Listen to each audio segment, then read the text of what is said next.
लखनऊ की लोकसभा क्षेत्र मोहनलालगंज में मैं मौजूद हूं। यहां से कौशल किशोर 2 बार से सांसद रह चुके हैं और इस बार पार्टी ने दोबारा से उनको जो है वो टिकट दिया है, एक बार फिर से भरोसा जताया है। मैं तमाम सिख समाज के लोग मेरे साथ मौजूद हैं और लखनऊ की लोकसभा सीट मोहनलालगंज के लोग क्या कुछ चाहते हैं, सिख समाज के लोग क्या कुछ चाहते हैं, क्योंकि तमाम विपक्षी पार्टियों द्वारा भी दावे किए जा रहे हैं कि अल्पसंख्यक लोग जो हैं वो भाजपा से छिटक रहे हैं और कहीं ना कहीं विपक्षी दल जो बनाया है इंडिया गठबंधन उसको वोट डाल रहे हैं। तो इसीलिए हम लोग सिख समाज के बीच मौजूद हैं। क्या कुछ सिख समाज का इस बार वोट को लेकर यानी लखनऊ के जो है चुनाव को लेकर और देश के चुनाव को लेकर माहौल है, मैं डायरेक्ट शुरुआत करता हूँ। सर क्या नाम है आपका? मेरा नाम मनमोहन सिंह है। मनमोहन सिंह जी, पीडीए अब पीडीएम हो गया यानी अल्पसंख्यक जो है वो अब पीडीएम यानी मुस्लिम हो गया है। लगता है कह रहे हैं कि जो अल्पसंख्यक समाज का वोट है विपक्षी पार्टियां कह रही हैं वो हमारी तरफ आ रहा है, भाजपा की तरफ नहीं जा रहा है। कितनी सच्चाई है इस बात? ऐसा कभी भी नहीं हो सकता है कि हमारा अल्पसंख्यक समाज बीजेपी को छोड़ के कहीं और चला जाए।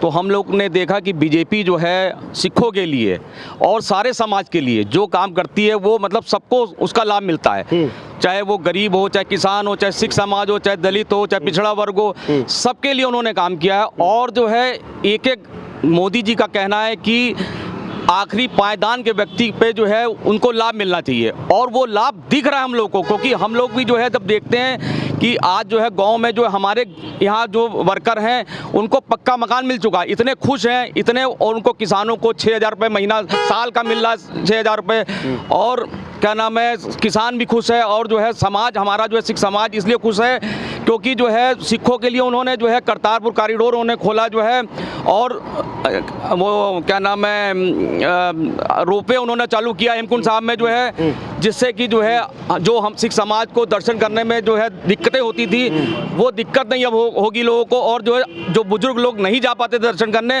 वो आसानी से रोपवे में दर्शन करेंगे जो है। इसलिए सिख समाज हमेशा से ही जो है बीजेपी के साथ है और रहेगा हमारे साथ। लेकिन विपक्षी पार्टियों का कहना है कि जो 400 पार का नारा मोदी जी ने दिया है वो कहीं से भी पूरा नहीं होगा, 200 पार की घबराहट है इसलिए 400 पार कह रहे हैं। विपक्ष इसलिए घबराया हुआ है क्योंकि उनको अपनी जो है जमानत जब्त होने का खतरा सता रहा है। वो मोदी जी ने जो कहा है 370 और एनडीए 400 पार, तो ये समझ लिए कि 400 प्लस ही होगा, 400 से नीचे नहीं रहेगा किसी भी कीमत पे जो है नहीं रहेगा। भाई नाम जान लूँ आपका? लखविंदर पाल सिंह।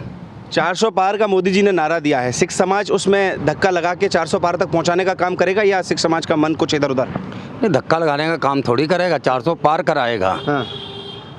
2014 से पहले सिख समाज के साथ जो जो हुआ है सिख समाज को पता है। अच्छा।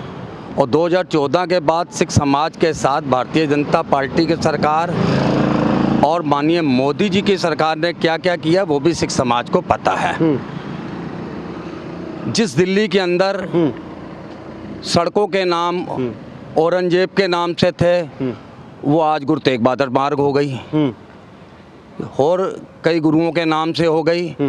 अब वो जिनको 2014 से पहले की सरकारें जिनको महान बताती थी अब उनका महान शब्द तो हट गया, अब उनका क्या नाम है क्या नाम नहीं है ये भी नहीं पता। गुरु गोविंद सिंह जी के 4 साहिबजादे थे और वहीं औरंगजेब के भी 4 थे। आज गुरु गोविंद सिंह जी के 4 साहिबजादों को पूरी दुनिया जानती है और औरंगजेब के 4 पुत्रों का नाम कोई नहीं जानता कि उनका नाम क्या था। और बाकी भाजपा या माननीय मोदी जी या माननीय योगी जी ने जो सिख समाज के साथ काम किए हैं वो सिख समाज को अच्छी तरह पता है। जिस मुख्यमंत्री निवास में रोजा अफ्तार की दावत होती थी वहाँ जो लंगर होता है और माननीय मुख्यमंत्री जी अपने सिर के ऊपर गुरु ग्रंथ साहब जी को ले जाके सीएम हाउस में स्थापित कराते हैं, शबद कीर्तन होता है और उसके बाद लंगर होता है। तो सिख समाज कैसे अलग हो जाएगा भाजपा से? तो बाजी ये धार्मिक चीजें से अटैचमेंट है या फिर विकास की भी कोई बात होगी? नहीं, विकास हुआ है, खूब विकास हुआ है, ऐसी बात नहीं। विकास क्यों नहीं हुआ? खूब विकास हुआ है, हर क्षेत्र में विकास हुआ है। गरीबों को घर मिले हैं, जिसके पास नल नहीं था उसको नल मिला है। आज कोई भी ऐसा गांव नहीं है जिसमें पानी की टंकी ना लगी हो और हर घर में पानी वाटर सप्लाई ना हो रहा हो और फ्री में हो रहा है, बिजली जा रही है, हमारे नखलोई में ही एक ऐसा गांव था पारा के आगे, जहां पे पिछले 70 साल में बिजली नहीं पहुंची थी। वहाँ 2017 के बाद माननीय योगी जी की सरकार बनने के बाद वहाँ बिजली पहुंची है। वहाँ के लड़कों को रिश्ते नहीं होते थे, और जबकि जादव बहुल क्षेत्र था वो। और कई बार माननीय अखिलेश जी की सरकार बनी, माननीय की क्या कहते हैं मुलायम सिंह जी की सरकार बनी, तो ये सब अपना अपना घर अपना परिवार देखते हैं, बाकी किसी समाज से मतलब नहीं। 2017 से पहले कई बार सरकारें बनी, अल्पसंख्यक आयोग में किसी भी सिख को मेंबर नहीं बनाया गया। अच्छा। जब भाजपा की सरकार बनी उसमें सिख मेंबर बना। इससे पहले सरकार बनी तो गाजियाबाद के एसपी सिंह जी हैं वो बने। उसके बाद माननीय योगी जी की सरकार आई, 2 सिख बने, एक गुरदर्शन सिंह जो मुजफ्फरनगर के थे। मतलब कुल मिलाकर मैं समझूं तो कहीं ना कहीं आपको ऐसा लगता है कि सिख समाज जो है भाजपा के साथ जा रहा है और सेफ है। बिल्कुल सेफ है। मान सम्मान किसी प्रकार की कोई रुकावट नहीं है, पूरा मान सम्मान मिला।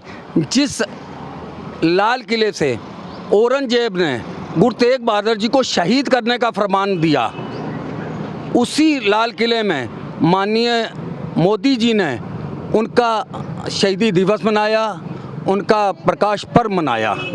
तो जो सरकार हमारे को, हमारे समाज को, हमारे धर्म को मान सम्मान देगी, पहचान देगी, हमेशा सिख समाज उसके साथ है। मैं ज़रा और लोगों से जान लूँ, आप सबने कहा कि सिख समाज जो है भाजपा के साथ है, लेकिन कांग्रेस कह रही है स्पष्ट तौर पर कि ठगने का काम, प्रत्येक समाज को ठगने का काम भाजपा यानी मोदी सरकार ने किया है। देखिए, ये कहने का अधिकार तो कांग्रेस को है नहीं। आज से 84 कांड जो हुआ था वो कांग्रेस के राज में हुआ था। 30 साल बीत गए, दंगा पीड़ितों को न्याय नहीं मिला। जैसे ही 2017 में मोदी जी की सरकार बनी, 2014 में उन्होंने आते ही दंगा पीड़ितों के लिए SIT की घोषणा की और उसका जांच का दायरा बढ़ाया। कम से कम 350 केसों को उन्होंने दोबारा जांच की और उसके दोषियों को सजा दिलाई। और उसी समय CBI ने सज्जन कुमार के खिलाफ जांच करके उसको उम्र कैद की सजा दिलाई। तो ये चाहकर भी कांग्रेस कर सकती थी, उन दंगा पीड़ितों को न्याय दिला सकती थी, लेकिन उसने नहीं किया। उसको ये अधिकार नहीं है ये कहने का कि अल्पसंख्यकों का कि शुभचिंतक वही है जो भारतीय जनता पार्टी ने और मोदी जी ने कर दिया है। तो वो सिख समाज जो है उसका धन्यवाद प्रकट करता है। सबसे बड़ी आस्था का प्रश्न हमारा, जो हमारी आस्था का जो है, जिसे हम लोग पूरा सिख अरदास के समय कहता था करतारपुर के दर्शन के लिए, वो मोदी जी ने उसको खुलवाया। ये उन्हीं के समय में हुआ। छोटे साहिबजादों के लिए बाल दिवस, उनकी शहादत को याद करते हुए उसके लिए उन्होंने क्या कहते हैं बाल दिवस की घोषणा की। क्या नहीं किया उन्होंने? सबसे पहले उन्होंने आते ही एक कांग्रेस के समय में जो उग्रवाद का समय था सन 80 के अंदर, तो जो 350 परिवारों को ब्लैक लिस्टेड किया गया था, जो उस समय वो विदेशों में थे। मोदी जी ने आते ही 312 लोगों को उस ब्लैक लिस्टेड से अलग किया है। और हमारे समाज को क्या चाहिए? 550 साल गुरु नानक देव जी का प्रकाश पर्व हो, चाहे वो गुरु तेग बहादुर जी का 400 साला हो या गुरु गोविंद सिंह जी का 350 प्रकाश पर्व हो, बहुत धूमधाम से मनाया उन्होंने और अपनी तरफ से करोड़ों रुपए दिए उन्होंने समाज को। सरकारी तंत्र द्वारा उन्होंने ये सब कराया है। और जब जब मौका मिलता है वो सिख समाज के साथ खड़े रहते हैं और सिख समाज की वेशभूषा में रहकर हमारे साथ खड़े रहते हैं। गिनाने को तो बहुत कुछ है इसके अंदर। आपका अभी जैसे भाई साहब ने बताया हमारे कि हमारे हेमकुंड साहब के लिए रोडवे का उन्होंने स्वागत किया है। अभी जल्दी ही दिल्ली से आनंदपुर साहिब जाने के लिए एक आपका क्या कहते हैं ट्रेन जो चल रही है आपका, उसका उद्घाटन किया है उन्होंने। तो बहुत काम किए हैं उन्होंने। लेकिन अखिलेश यादव का स्पष्ट बयान है कि अल्पसंख्यक इस बार जो है वो भाजपा से खिसक रहा है और PDA यानी उत्तर प्रदेश में PDA और देश में इंडी गठबंधन को ये पड़ेगा। देखिए, उनका जो कहना है सरासर गलत है। उनकी अल्पसंख्यक की परिभाषा ही गलत है कि चाहे वो मुस्लिम हो, चाहे वो सिख समाज हो, चाहे ईसाई हो।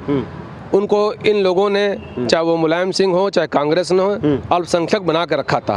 अब मोदी जी ने किसी को अल्पसंख्यक नहीं बनाया है, उन्होंने अपने बराबर का सबको हक दिया है, सबको मान सम्मान दिया है, अपने साथ रखा है। तो मुझको ये लगता है कि उनकी इस भावना को देखते हुए, क्योंकि सिख समाज जो है धार्मिक आस्था के साथ जुड़ा हुआ है, अगर उन्होंने हमारे धर्म की बहुत ही मान सम्मान बढ़ाया है, तो जहाँ तक मुझको लगता है कि करीब करीब 90% सिख समाज जो है मोदी जी और उनकी नीतियों के साथ है। और हमको उम्मीद है कि खुल के तो नहीं कोई बोल रहा है, लेकिन जैसे मेरा अंदर से बात होती है वो सब मोदी जी के साथ हैं। इस बार जो है उनको 400 के प्लस सीटें दिलाने की कोशिश की जाएगी, उसमें सिख समाज का बहुत बड़ा योगदान रहेगा। और हमारी जो ये विधानसभा लोकसभा है मोहनलालगंज कैंट के बाद सबसे अधिक संख्या में सिख समाज के लोग इस लोकसभा में रहते हैं। तो करीब करीब जहाँ तक मेरा सर्वे है और आना जाना है, 90% सिख समाज मोदी जी के साथ है। मोदी जी के साथ है। क्या लगता है 400 पार के इस नारे में सिख समाज मोदी जी के साथ है या नहीं? सिख समाज साथ है, जो काम करेगा उसके साथ है। सबसे बड़ी चीज़ है मोदी जी ने काम किए हैं तो उसका उनको लाभ जरूर मिलेगा। लेकिन सिर्फ एक ही बात गलती है जो विपक्ष मुद्दा बना लेता है। मोदी जी कई मामलों में बिल्कुल चुप्पी के साथ जाते हैं, वो विपक्ष को मौका दे देते हैं। ये नहीं होना चाहिए। बस मैं तो बाकी सब डिटेल में सब बता दिया, उसको मैं बार बार रिपीट करूंगा। तो वही जो उन्होंने काम किया फिर भी क्योंकि सबकी एक एक करके हमें राय लेनी है, तो आपका मानना क्या है कि जो धरातल पर सबका साथ सबका विकास की बात मोदी जी करते हैं, ऐसा कुछ हो रहा है या नहीं? हो रहा विकास हो रहा है। और कांग्रेस जो बार बार कह रही है कि इस बार मोदी जी की विदाई तय है, इस बार मोदी जी जो है वो चले जाएंगे, जो है वो देश में तानाशाही है, वो कितना सच्चा है? तानाशाही वाली बातें वो तो जो जिसके दिमाग में आता है कहता है, लेकिन जो सच्चाई है वो सच्चाई है। सच्चाई को कोई छुपा नहीं सकता। मुझे ये क्या सच क्या है?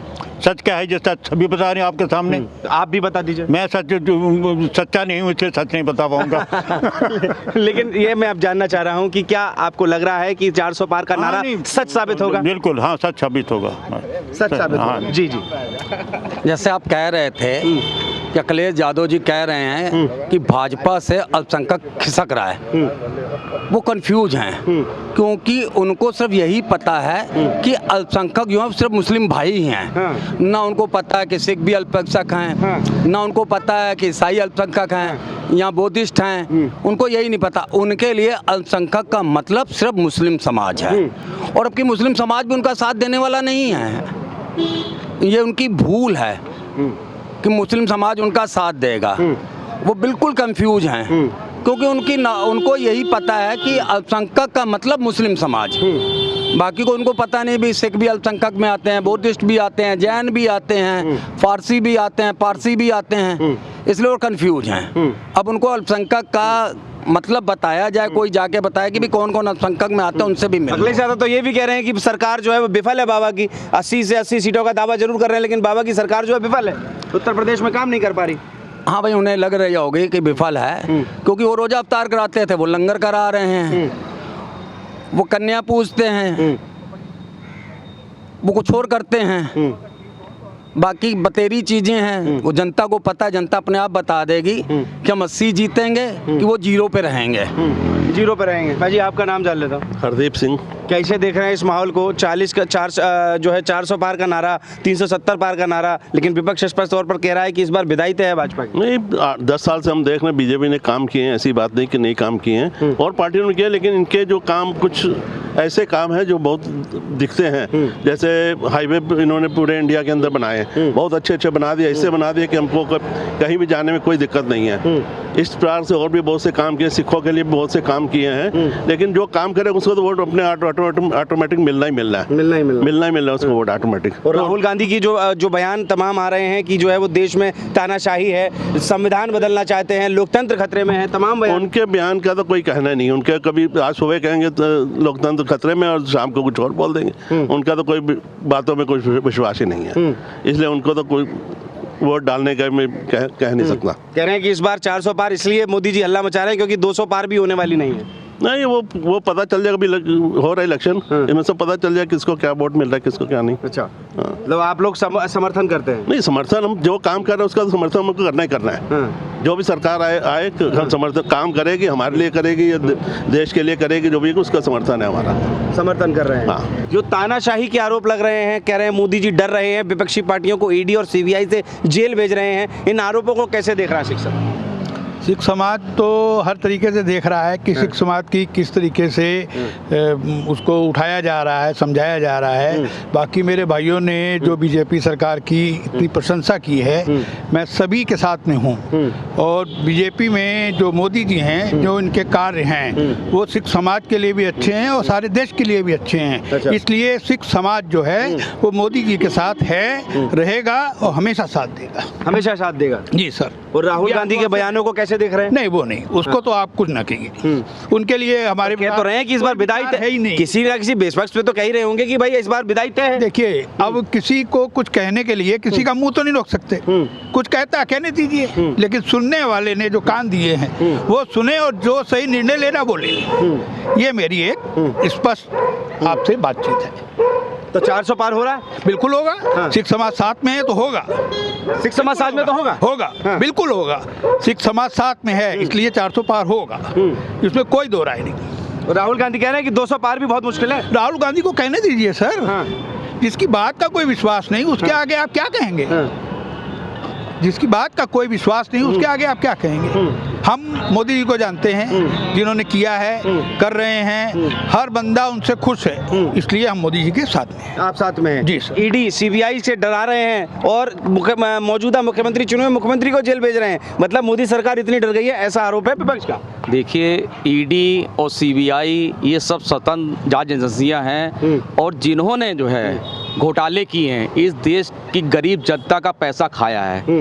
मोदी जी ने कहा है कि वो कोई भी हो, किसी भी वर्ग का हो, किसी भी पार्टी का हो, उसको मैं छोड़ूंगा नहीं और उसको गरीबों का एक एक पाई लौटानी पड़ेगी। और ये जब मोदी जी बोलते हैं कि गरीबों की एक एक पाई लौटानी पड़ेगी, तो जनता के बीच एक ऐसा मैसेज जाता है कि जनता समझती कि ये हमारा पैसा है, जो इन नेताओं ने, केजरीवाल ने खाया, राहुल गांधी ने खाया, सोनिया गांधी ने खाया, जो है इन लोगों ने देश को बुरी तरह से लूटा है, खसोटा है। अब हम लोग सिख समाज मोदी जी से यही मांग करता है कि इन सबसे जो है एक पाई वसूली जाए और ये जो पैसा है, जनता का जो पैसा जो इन्होंने गाड़ी कमाई लूटी है, वो वापस सरकारी खजाने में वापस आनी चाहिए। जो कमाई जो है वो वापस आनी चाहिए। बिल्कुल। लेकिन तमाम जो है वो अब मैनिफेस्टो आ रहे हैं और कह रहे हैं कि अब की बार हमारी सरकार आएगी तो बहुत सारा जो है काम जो अब मोदी सरकार नहीं कर पाई है, हमारी सरकार आएगी तो काम करेगी। उनकी सरकार काम कैसा करेगी ये तो दुनिया जानती है। फिर से नए नए घोटाले होंगे, जो है उनकी सरकार आएगी, फिर नए नए घोटाले होंगे, राशन घोटाला होगा, 2G घोटाला होगा, 5G घोटाला होगा। वो हमेशा घोटाले के बारे में सोचेंगे, जो है कि कैसे हमको जो है सेना के उसमें खाना है, कमीशन कैसे खानी है, उनका ध्यान सिर्फ कमीशन में है। मोदी सरकार में जो है जो काम हुए हैं, पहले रक्षा क्षेत्र में हम लोग इंपोर्ट करते थे, 100% इंपोर्ट करते थे। अब हमारे जो है मोदी जी की नीति के कारण हम लोग एक्सपोर्टर हो गए हैं। जो छोटे छोटे देश जो है जिनको कोई नहीं पूछता था, उसको हमारा देश जो है उनको हथियार सप्लाई कर रहा है और अब तक 80,000 करोड़ रुपए के हथियार सप्लाई हो चुके हैं, जो एक रिकॉर्ड है अपने देश का, जो है और जिसको ये संभव हो पाया माननीय जो है मोदी जी की वजह से, माननीय रक्षा मंत्री जी की वजह से, जो उन्होंने काम करके दिखलाया है। और रक्षा क्षेत्र में हम इतना आगे बढ़े हैं और हम अब अपने हथियार खुद अपने देश में बना रहे हैं, ना कि हमको किसी देश का मुंह देखना पड़ रहा है कि हमको वहां से मंगवाने। अब हमारे यहाँ मिसाइलें खुद ही बन रही हैं और हम दूसरे देश हमारे देश की तरफ देख रहे हैं कि ये हमको जो है मिसाइल हमको मिले, ये हथियार हमको मिले। तो ये हमारे मोदी जी का विजन है, जो भारत को एक ऐसी तरक्की की तरफ ले जा रहा है जिसको कोई भी आदमी मतलब हर आदमी समझ रहा है इस चीज को, कितनी तरक्की पे ले जा रहे हैं मोदी जी। डबल इंजन की सरकार उत्तर प्रदेश और देश में फेल है, ये भी आरोप जो है भाजपा पर लग रहे हैं, मोदी सरकार पर लग रहे हैं। कि आपकी नज़र में क्या डबल इंजन की सरकार सक्सेस है या विफल है? 100% सक्सेस भैया। हाँ। अब इनको जब इनके पास कुछ विजन ही नहीं है, कुछ पता ही नहीं है कि देश को कैसे चलाना है। जैसे भी आपने कहा कि वो कह रहे हैं कि हमारी सरकार आ रही है, कहाँ से आ रही है? और कौन, अभी तक इनको यही नहीं पता कि कौन से कहाँ लड़ेगा। अमेठी आज तक डिक्लेयर नहीं किया इन्होंने, रायबरेली आज तक डिक्लेयर नहीं किया, भागे भागे घूम रहे हैं, लड़ें कि ना लड़ें, लड़ाएं तो किसको लड़ाएं, और कईयों को तो इन्होंने टिकट उन्होंने वापस दे दी। तो ये सरकार कहाँ से बना लेंगे? जिसके साथ आदमी, जिसके सिंबल पे आदमी लड़ना नहीं चाहता, वो सरकार कहाँ से बना लेगा? भाई सरकार तभी बनाएंगे ना जब उनके पास आदमी होगा कोई लड़ने के लिए। लड़ने भाई, अब किसी भी सीट पे किसी को लड़ाना, किसी को खड़ा कर दिया। कई जगह तो सुनने में आ रहा है कि कई नेता अपने घर के नौकरों को खड़ा कर रहे हैं कि नहीं कोई आदमी मिल रहा, चल मेरे घर के नौकर को, मेरे घर के मालिक को, मेरे घर के कामी को खड़ा कर दो। तो ये सरकार बना लें, कहाँ से बना लेंगे? डबल इंजन की जो सरकार है वो जिस स्पीड से चल रही थी और 2024 के बाद इससे दुगनी स्पीड से चलेगी। पर आरोप ये है कि दोनों इंजन फेल हैं। इंजन उनके फेल हैं, उनको तो यही नहीं पता पिस्टन चला गया है कि लॉकर चला गया, क्या चला गया। पहले अपने तो पिस्टन चेंज कराएं। उनके इंजन के पिस्टन ही फेल है, क्रैंक भी टूट चुकी है। अरे पहले अपनी क्रैंक का पता करें, अपने पिस्टन का पता करें, कौन सा पिस्टन डालना है, कितने नंबर का डालना है। हमारे तो 400 नंबर पार हो रहे हैं। अब वो पता करें कि मेरे पिस्टन का साइज क्या है, मेरी क्रैंक का साइज क्या है, उनको कितने नंबर का पिस्टन लेना है, पहले तो वो डिक्लेयर करें ना। बाकी मैं कल एक डिबेट देख रहा था तो उसमें एक बता रहे थे कि अपना इंग्लैंड में भी एक जगह है, वो वहाँ पे एक पार्टी है, मैं नाम भूल रहा हूँ, उसके भी 4-5 बंदे जीत के आ जाते हैं। वो हाल कांग्रेस का होने वाला है। आप कह रहे हैं हाल होने वाला है, वो कह रहे हैं सरकार बन रही है, अब सुनिए किसकी जाए। आप देखिएगा वही हाल होगा। 10-20 आदमी, 30 आदमी अगर जीत के आ गए तो कोई जीतना होगा। अरे पिछली बार भी बड़ी मुश्किल से उनको विपक्षी पार्टी होने का वो मिला है। वो तो मानिए मोदी जी ने उन पर रहम करके उनको दे दिया। अब की उससे भी कमी आनी है, लेकिन उससे कम आएंगे, देख लीजिएगा। पिछली बार कितनी थी? 50-60 थी ना, अब की 40 के अंदर निपट जाएंगे। कांग्रेस की बात कर रहा हूँ मैं। लेकिन बाजी आप अलग बात कर रहे हैं। 400 पार जब से मोदी जी ने कहा है तब से सारी विपक्षी पार्टियां मोदी जी को घेर रही हैं, कह रही हैं मैच को फिक्स कर दिया, इसलिए इतनी कॉन्फिडेंस से कह रहे हैं कि 400 पार हो गया। तो ना लड़ें। अगर उनको डर लग रहा है कि सारा मैच फिक्स है तो बैठ जाएं घर पे, काहे को भागा दौड़ी मचाएं। ये तो लोकतंत्र की हत्या हुई ना। नहीं, कभी न्याय यात्रा, कभी फलानी यात्रा, कभी ढमकानी यात्रा, जिस जगह जाते हैं, जिस सिटी में जाते हैं, जिस नगर में जाते हैं, उसके 4-5 कांग्रेसी कार्यकर्ता भाजपा में या दूसरी पार्टी में शामिल हो जाते हैं। तो काहे की यात्रा काहे की कर रहे हैं? ये तो हमको लग रहा है पार्टी से निकालो यात्रा कर रहे हैं कि भाई मैं यहाँ आ गया हूँ, निकलो पार्टी से। तो वो उनकी न्याय यात्रा नहीं है, लोकतंत्र की यात्रा नहीं है, उनकी पार्टी से निकालो यात्रा होना चाहिए उनकी नाम। बस जिस जगह जाते हैं आपको पता ही है, 2-4 आदमी तो उनके आने से पहले या उनके आने के बाद दूसरी पार्टियों में शामिल हो जाते हैं। तो वो न्याय लेने नहीं जा रहे, अपनी पार्टी को न्याय दिलाने के लिए जा रहे हैं। भैया जाओ फलानी पार्टी में जाओ, वहीं तुमको न्याय मिलेगा, और वहीं से तो MP बन। पार्टियों में जाने पे तो उन्होंने कहा दिया ना कि आप लोग डरा इतना रहे हैं, ED CBI से डरा रहे हैं, नेता तो स्विच करेंगे ही ना। ये झूठ है उनका। ये अपनी कमाई छुपाने के लिए दूसरों पे इल्ज़ाम लगाया जा रहा है। इस देश के अंदर न्यायपालिका है, लोकतंत्र है, ठीक है, कई प्रकार के अधिकार दिए हुए हैं। ये तो संभव है ही नहीं कि किसी को इतना डरा दिया जाए। जो ये इल्ज़ाम लगा रहे हैं वो झूठे हैं। ये उनकी हार होने कारण उनको हार दिख रही है, हताश हैं वो लोग कि बेवजह से इल्ज़ाम लगा रहे हैं। ये इल्ज़ाम ही उनको, ये जो जितने इल्ज़ाम लगा रहे हैं, इस झूठे इल्ज़ाम लगा रहे हैं, यही जनता को प्रेरित कर रहे हैं कि इस बार मोदी जी को 400 पार कराना ही कराना है। नहीं तो इतनी 400 सीटें इन्हीं की बदौलत आ रही हैं, इन्हीं के इल्ज़ामों के कारण आ रही हैं।